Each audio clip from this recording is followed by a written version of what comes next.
বাংলাদেশের ইতিহাসে পালানোর রেকর্ড কারো নাকি নাই।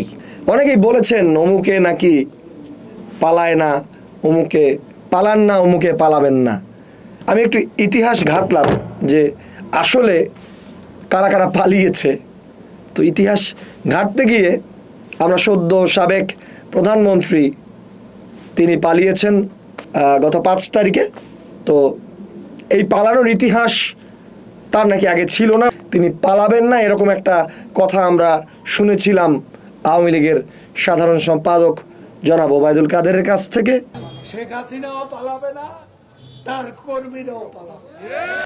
তো পালানোর ইতিহাস তার ছিল না আসলেই, বাট বাংলাদেশের ইতিহাসে না, শুধু পৃথিবীর ইতিহাসে এইভাবে একটা মন্ত্রিসভা বা একটা সংসদের প্রধানমন্ত্রী থেকে শুরু করে অন্যান্য সকল সদস্য পালানোর ইতিহাস পৃথিবীর কোথাও নেই।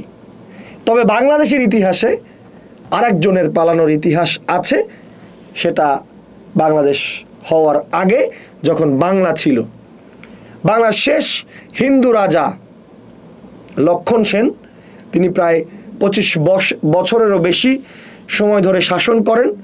কথিত আছে বা অনেকেই বলেন 1203-4 সালের দিকে ইখতিয়ার উদ্দিন মোহাম্মদ বখতিয়ার খলজি 17 বা 18 জন অশ্বারোহী নিয়ে বাংলার রাজধানী নবদ্বীপে আসেন এবং সেই বখতিয়ার খলজির ভয়ে রাজা লক্ষণ সেন পলায়ন করেন। তো পলায়নের ইতিহাস যদি লিখতে হয় তাহলে বাংলার রাজা, শেষ হিন্দু রাজা লক্ষণ সেনের সাথে এই আরেকটা নাম যোগ হলো।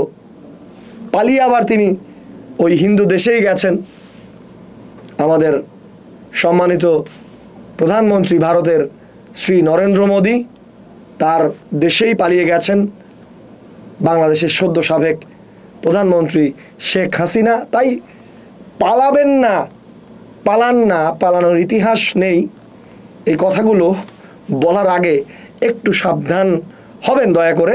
একটু এত বেশি আত্মবিশ্বাস নিয়ে যাতে কেউ পালানোর কথা না বলে বা পালাবেন না এই অভয়টা যাতে না দেন, এটা কিন্তু একটা শিক্ষা। আশা করি এই শিক্ষা বাকিরাও নেবেন। তো মনে রাখবেন দর্শক, পালানোর ইতিহাস কিন্তু যুক্ত হলো আরও একজনের নাম পালানোর ইতিহাসে।